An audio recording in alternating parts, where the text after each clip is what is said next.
আমি আল্লাহর ভয়ে, আমার স্মরণের জন্য, আমার বন্দিগির জন্য তোমার দিলটা নরম হওয়ার সময় আজও কি হয়নি?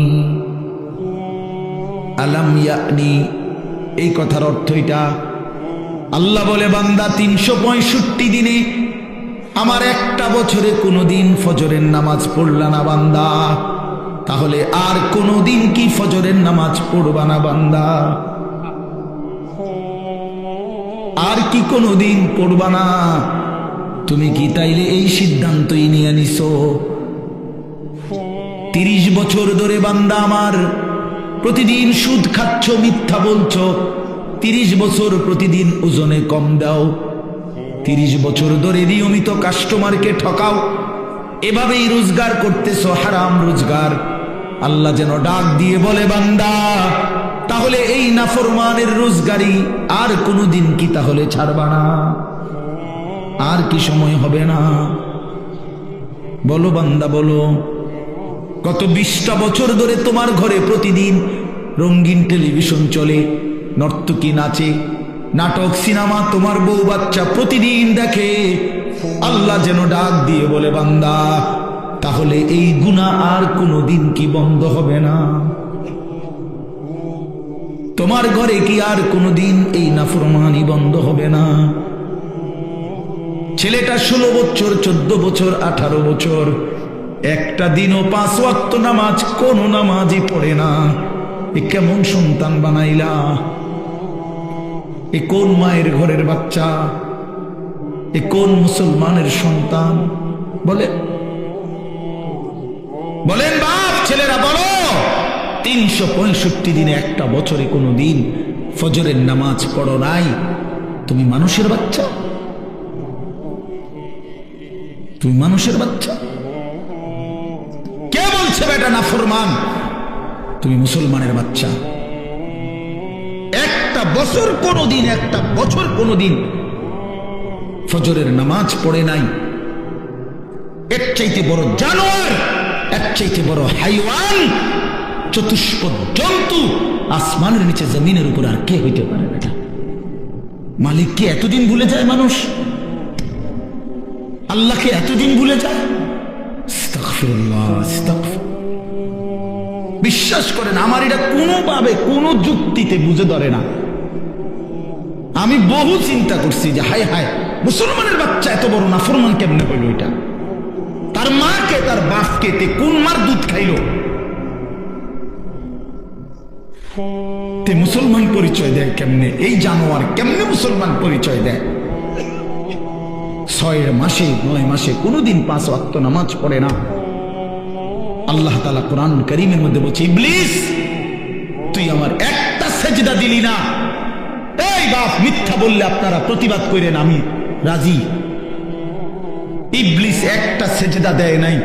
আল্লাহ তাআলা সেদিন থেকে বলছে, আজকের থেকে তুই শয়তান। কি ইবলিস কি আগের থেকে শয়তান ছিল? ওরে তো আগে শয়তান বলতো না বেটা, ওরে তো আগে বলতো মুআল্লিমুল মালাইকা। সে তো ফেরেশতাদের কি ছিল? শিক্ষক। মুআল্লিম ফেরেশতাদের শিক্ষক ছিল।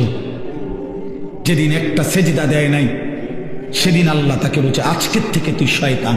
এজন্য বেনামাজি মনে রাখিস, তুই শয়তান। সাফ বললাম, সাফ, বেনামাজি শয়তান।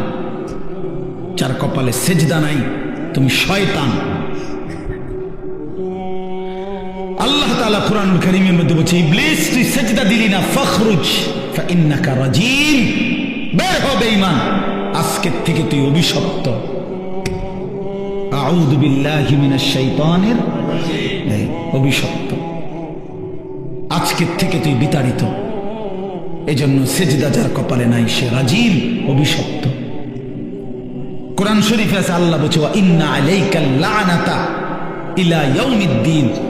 ইবলিসকে আল্লাহ বলছে, ইবলিস তুই আমার সেজদা দিলি না, একটা সেজদা, আজকের থেকে নিয়ে কিয়ামত দিবস পর্যন্ত তোর উপরে আমি আল্লাহর লানত, লানত, লানত।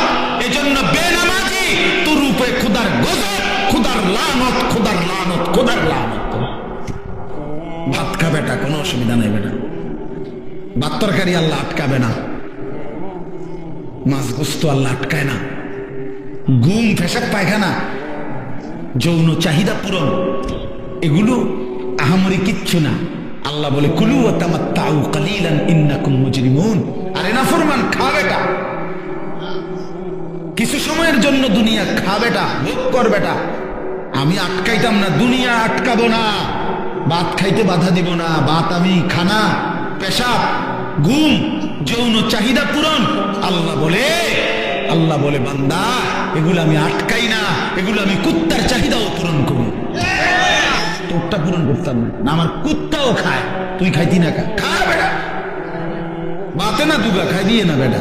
ফাঙ্গাসারি আর কিতা, আর কিতা, তেলাপিয়া আর কি, ধন্যবাদ, কাঁচা মরিচ, খিরা, টমাটো, দুন্দুল, করলা, আর কিতা,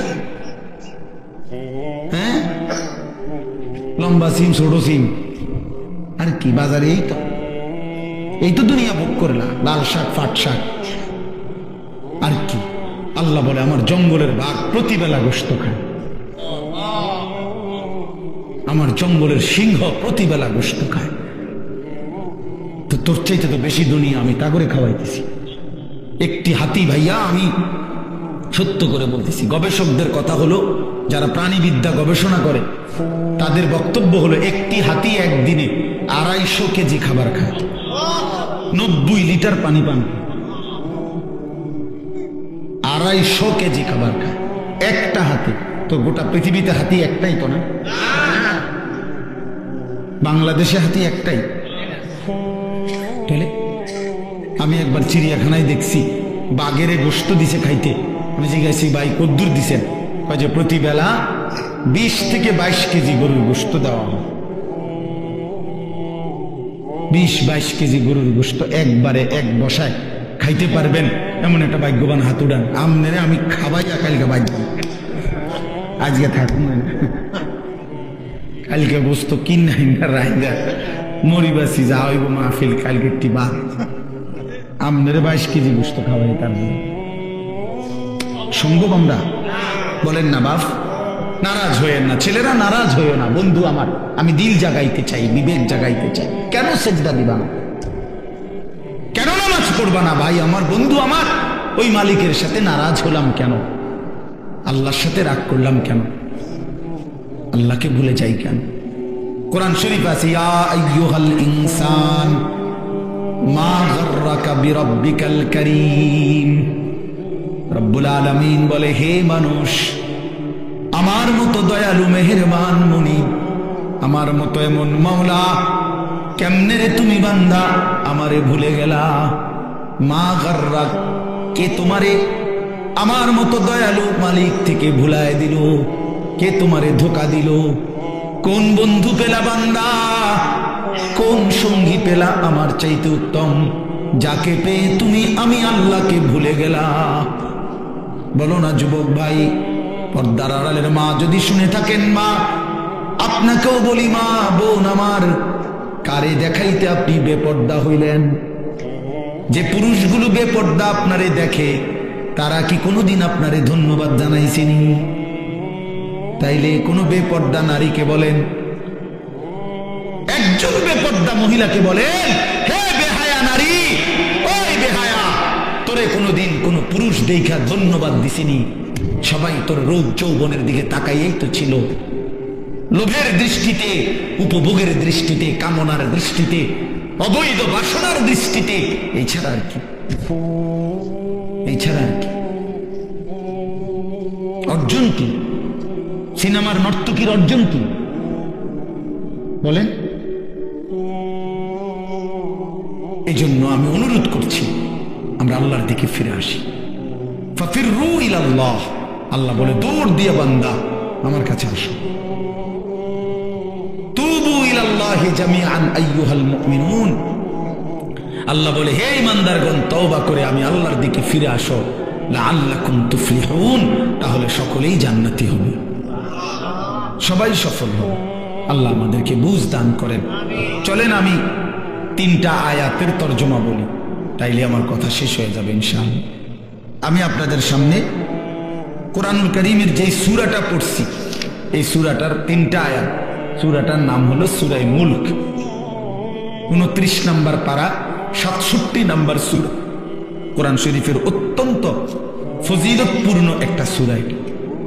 রাসূলুল্লাহ সাল্লাল্লাহু আলাইহি ওয়াসাল্লাম বলেন, যে ব্যক্তি নিয়মিত এই সূরাটি তেলাওয়াত করবে, আল্লাহ নবী সাল্লাল্লাহু আলাইহি ওয়াসাল্লাম বলেন, তুনজিহি মিন আযাবিল কবর, এই সূরাটা তাকে কবরের আযাব থেকে মুক্তি দিবে। এই সূরা কবরের আযাব থেকে মুক্তির একটা রক্ষা কবচ।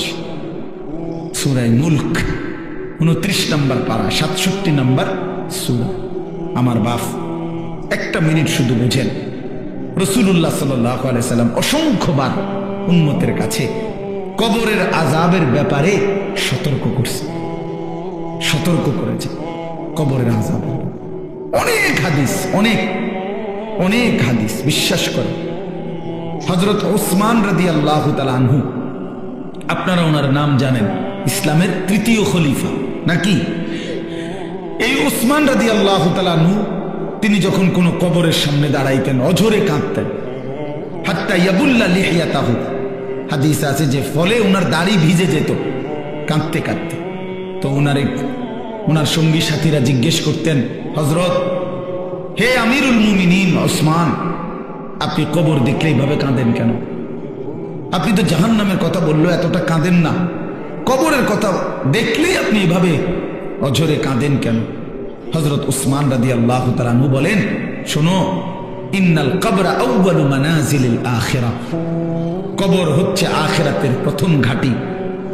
ফাইন নাজা মিনহু ফামা বাদাহু আইসারু মিনহু, যদি কেউ কবরের এই ঘাঁটিতে বেঁচে যায় তো পরবর্তী সব ঘাঁটি পার হওয়া তার জন্য সহজ।